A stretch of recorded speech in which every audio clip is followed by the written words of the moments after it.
Livro Uma Vida com Propósitos, do autor Rick Warren. Dia 12. Desenvolvendo amizade com Deus. Deus oferece a sua amizade ao justo. Provérbios 3:32. Aproximem-se de Deus e Ele se aproximará de vocês. Tiago 4:8a. Você está tão perto de Deus quanto escolhe estar. A exemplo do que ocorre com qualquer amizade, você deve se esforçar para desenvolver o relacionamento com Deus. Isso não acontecerá por acidente. É necessário desejar essa amizade e disponibilizar-lhe tempo e energia. Se deseja um vínculo mais profundo e íntimo com Deus, aprenda a compartilhar de forma honesta seus sentimentos, a ter confiança quando Ele lhe pedir para fazer algo, a se importar com aquilo que é importante para Ele e a desejar sua amizade mais que qualquer outra coisa. Devo optar por ser sincero com Deus. O primeiro elemento fundamental de uma amizade mais profunda com Deus é ser absolutamente sincero sobre suas falhas e sobre seus sentimentos. O Criador não espera que você seja perfeito, mas insiste em que seja absolutamente honesto. Nenhum dos amigos de Deus que aparecem na Bíblia era perfeito. Se a perfeição fosse um requisito para a amizade com o Senhor, jamais poderíamos ser amigos dele. Felizmente, em virtude da graça de Deus, Jesus ainda é amigo de pecadores. Mateus 11:19. Na Bíblia, os amigos de Deus são sinceros a respeito do que sentem, frequentemente reclamando, criticando, acusando e discutindo com o Criador. Deus, entretanto, não parece ficar aborrecido com a fraqueza deles. Na verdade, até incentiva. O Senhor permitiu que Abraão o questionasse a respeito da destruição de Sodoma. Abraão importunou-se sobre o que seria necessário para poupar a cidade.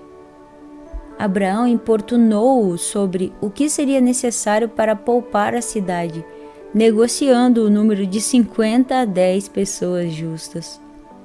Deus também escutou pacientemente de Davi as muitas acusações de injustiça, traição e abandono. Não destruiu Jeremias quando o profeta afirmou que o Senhor o havia enganado. Jó pôde expressar sua amargura durante a provação, e no final Deus o defendeu por ter sido sincero e repreendeu os amigos de Jó por não agirem com sinceridade. Deus lhes disse: "Estou farto de vocês, pois não foram honestos comigo, nem no que disseram de mim a meu servo Jó. E meu servo Jó orará por vocês, e assim vou aceitar a oração de vocês." Jó 42, 7 e 8. Em um estupendo exemplo de amizade sincera, Êxodo 33, do 1 ao 17, Deus expressou sem reservas sua absoluta repugnância pela desobediência de Israel. Ele disse a Moisés que manteria a promessa de dar aos israelitas a terra prometida, mas não daria mais nem um passo com eles no deserto. Deus estava aborrecido e disse a Moisés exatamente como se sentia. Moisés, falando como amigo de Deus, respondeu de forma igualmente sincera: "Tu me dizes, conduz este povo, mas não me deixas saber quem enviarás comigo. Se sou assim tão especial para ti, permite que eu tome conhecimento dos teus planos. Não te esqueças de que este é o teu povo, tua responsabilidade." O Eterno respondeu: "Minha presença irá com vocês. Eu me encarregarei da viagem até o fim." Moisés não concordou. "Se tua presença não assumir a liderança aqui, cancela agora mesmo a viagem. De que outra forma se poderia saber que estás comigo nisso? Comigo e com teu povo? Quero saber, viajarás conosco ou não?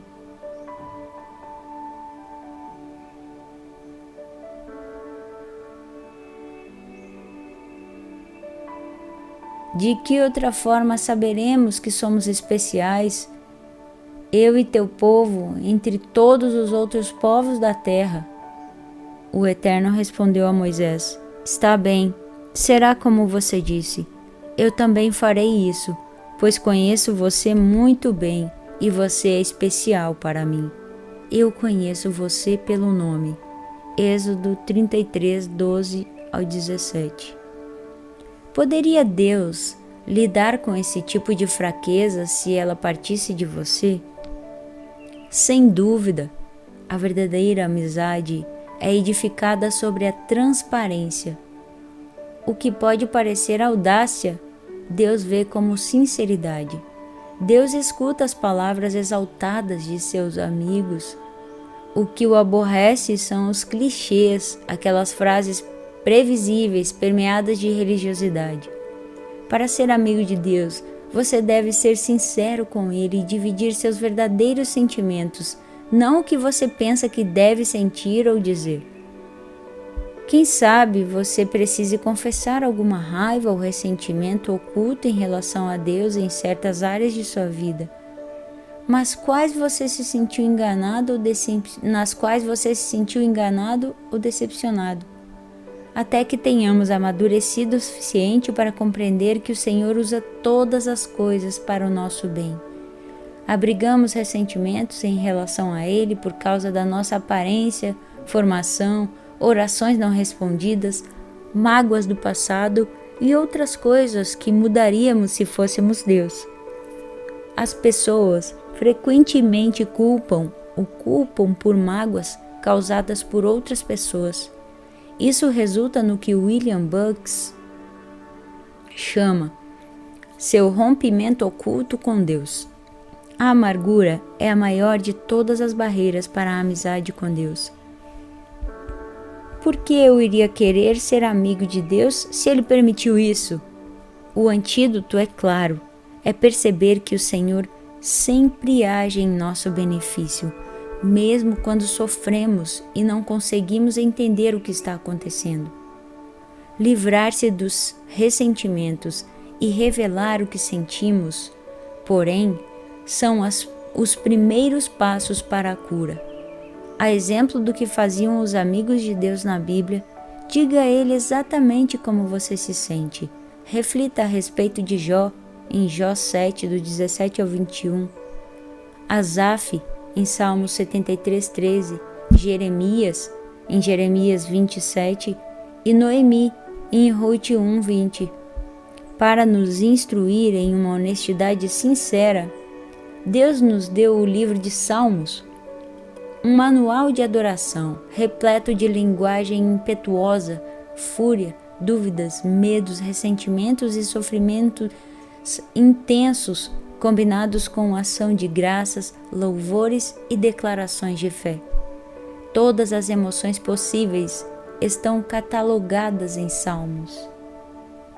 Quando você lê as confissões emocionadas de Davi e de outros compositores, percebe que é assim que Deus quer que você o adore, sem reter absolutamente nada do que sente. Você pode orar como Davi. Derramo diante dele as minhas queixas e conto-lhe todos os meus aborrecimentos. Estou totalmente abatido. Salmos 142, 2 e 3a. É animador saber que todos os amigos íntimos de Deus, Moisés, Davi, Abraão, Jó e outros, defrontaram-se com dúvidas. Em vez de mascarar seus receios com frases feitas, eles os expressaram sincera, aberta e publicamente. A amargura é a maior de todas as barreiras para a amizade com Deus.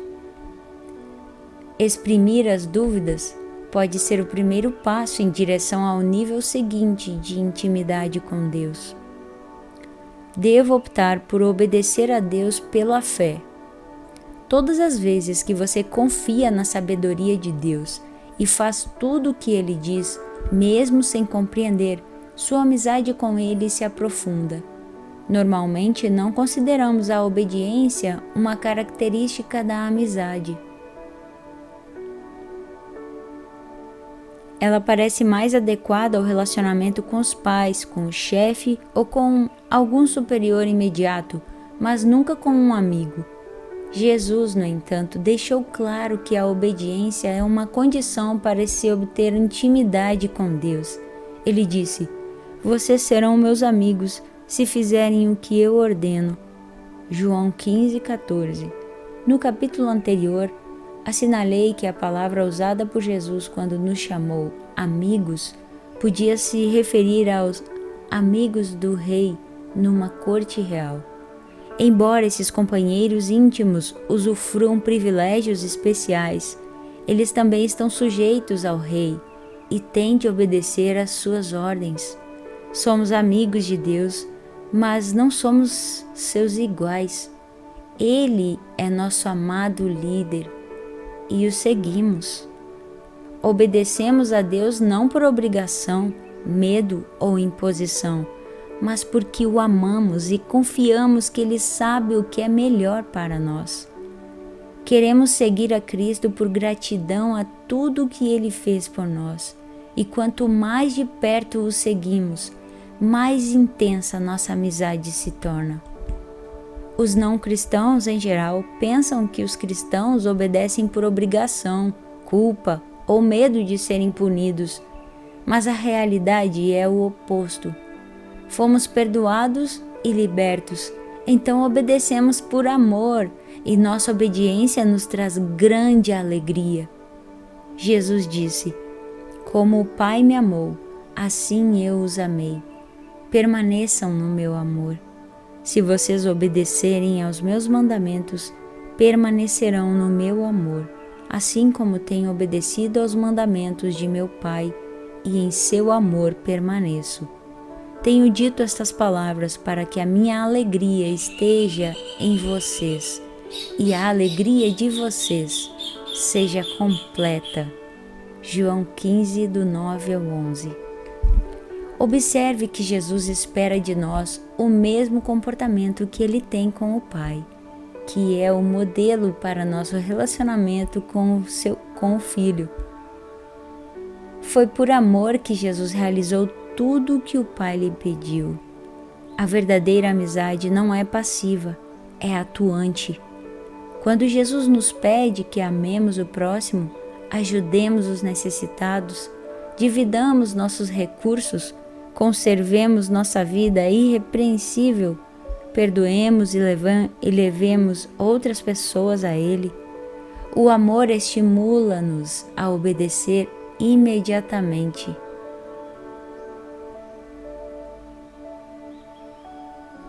Em várias ocasiões, somos desafiados a realizar grandes coisas para Deus. Na realidade, o Senhor fica mais satisfeito quando fazemos pequenas coisas para Ele espontaneamente. Elas podem passar despercebidas para outras pessoas, mas Ele as observa e as considera atos de adoração. Quanto mais você se torna amigo de Deus, mais se importará com as coisas que são importantes para Ele. Grandes oportunidades podem acontecer uma única vez durante toda a vida, mas pequenas oportunidades nos cercam todos os dias, mesmo por um simples ato como dizer a verdade, ser gentil ou animar alguém. Trazemos um sorriso à face do Senhor. Deus guarda simples atos de obediência como se fossem um tesouro, mais precioso que orações, louvores ou ofertas. A Bíblia diz: o que agrada mais ao Senhor, holocaustos e sacrifícios ou obediência à sua voz. É melhor obedecer que sacrificar. 1 Samuel 15, 22. Jesus iniciou seu ministério público com a idade de 30 anos, ao ser batizado por João. Naquele momento, Deus falou do céu: "Este é o meu Filho amado e estou plenamente satisfeito com ele." Mateus 3,17. O que Jesus fez durante aquelas 3 décadas que agradou tanto a Deus? A Bíblia silencia a respeito desse período da vida de Cristo, exceto por uma única frase que encontramos em Lucas 2,51. Então foi com eles para Nazaré, e era-lhes obediente. 30 anos agradando a Deus foram resumidos em 3 palavras: era-lhes obediente. Devo optar por valorizar o que Deus valoriza. É isto que os amigos fazem. Eles se importam com o que é importante para a outra pessoa. Assim, quanto mais você se torna amigo de Deus, mais se importará com o que é importante para Ele, mais sofrerá com o que lhe causa sofrimento e mais se alegrará com o que lhe dá prazer. Paulo é o melhor exemplo disso. As prioridades de Deus eram suas prioridades, e os desejos dele eram seus desejos também. O que me deixa tão abatido é que não me preocupo demais com vocês. É a paixão que Deus queimando dentro de mim. O que me deixa tão abatido é que me preocupo demais com vocês. É a paixão de Deus queimando dentro de mim. 2 Coríntios 11:2. Davi se sentia da mesma forma. Pois o zelo pela tua casa me consome, e os insultos daqueles que te insultam caem sobre mim. Salmo 69:9. O que importa mais para Deus? A redenção de seu povo. Ele quer que todos os seus filhos perdidos sejam encontrados.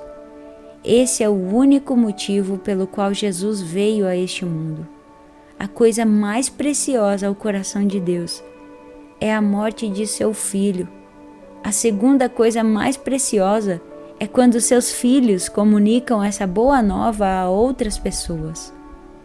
Para ser amigo do Senhor, você deve se interessar por todas as pessoas ao seu redor, pois Deus se importa com elas. Os amigos de Deus falam dele aos amigos. Devo desejar ser amigo de Deus mais que qualquer outra coisa. Os salmos estão cheios de exemplos desse desejo.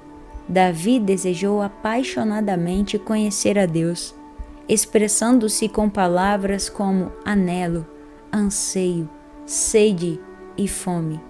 Ele ansiava pelo Senhor e declarou: há uma coisa que realmente desejo do Senhor: o privilégio de viver durante toda a minha vida na sua presença, para descobrir a cada dia um pouco mais da sua perfeição e do seu amor.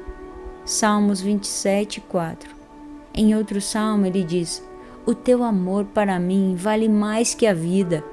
Salmos 63:3. O desejo de Jacó pelas bênçãos de Deus era tão intenso que ele lutou uma noite inteira com o Senhor, dizendo: não te deixarei ir, a não ser que me abençoes. Gênesis 32:26b. A parte mais maravilhosa dessa história é que Deus, que é todo-poderoso, permitiu que Jacó vencesse. O Criador não fica ofendido quando lutamos com Ele, porque lutar exige contato pessoal e nos traz para perto dele. Lutar também é uma atitude apaixonada, e Deus gosta quando demonstramos paixão por Ele. Paulo foi outro homem que nutriu uma amizade ardente com Deus. Nada era mais importante. Era sua primeira prioridade, objeto de sua total concentração e o mais importante objetivo de sua vida. Esse foi o motivo pelo qual Deus usou Paulo de forma tão grandiosa. A The Amplified Bible exprime toda a força da paixão de Paulo. Meu firme propósito é que eu possa conhecê-lo e que possa conhecê-lo cada vez mais profunda e intimamente, percebendo, reconhecendo e compreendendo as maravilhas de sua pessoa com mais clareza e intensidade. Filipenses 3:10. A verdade é, você está tão perto de Deus quanto escolhe estar. A amizade íntima com Deus é fruto de uma escolha, não de uma eventualidade, e você deve buscá-la intencionalmente.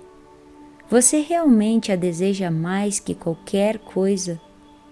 Qual a importância disso para você? Vale a pena desistir de outras coisas por causa dela? Valeria ela o esforço de desenvolver certos hábitos e habilidades?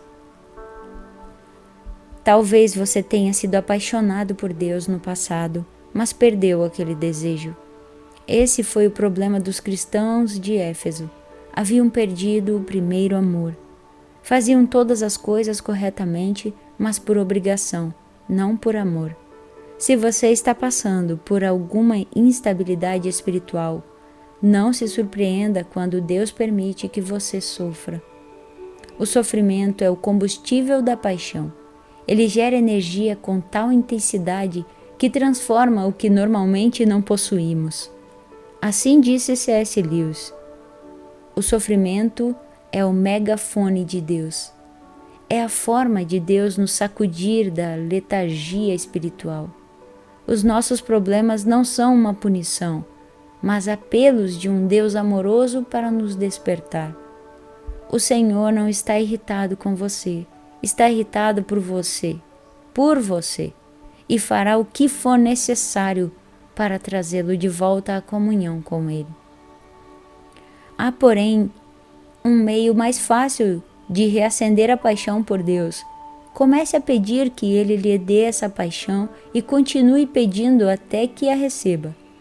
Repita esta oração ao longo do dia. Querido Jesus, mais que qualquer outra coisa, quero conhecer-te intimamente. Deus disse aos cativos na Babilônia: quando vocês me buscarem, me encontrarão. Sim, quando me buscarem de todo o coração e em primeiro lugar, dou a vocês a certeza de que não vão se decepcionar. Jeremias 29:13. Seu relacionamento mais importante. Não há nada, absolutamente nada mais importante que fazer amizade com Deus. Esse é um relacionamento que durará para sempre. Paulo disse a Timóteo: algumas destas pessoas perderam a coisa mais importante da vida. Elas não conhecem a Deus. 1 Timóteo 6:21a. Você perdeu a coisa mais importante da vida? Pois pode fazer algo a respeito agora mesmo. Lembre-se, a escolha é sua. Você está tão perto de Deus quanto escolhe estar. Dia 12. Pensando sobre meu propósito de vida. Tema para reflexão. Estou tão perto de Deus quanto escolho estar. Versículo para memorizar. Aproximem-se de Deus e Ele se aproximará de vocês. Tiago 4:8, parte A. Pergunta para meditar. Que escolhas práticas farei hoje para me aproximar mais de Deus? Que escolhas práticas farei hoje para me aproximar mais de Deus?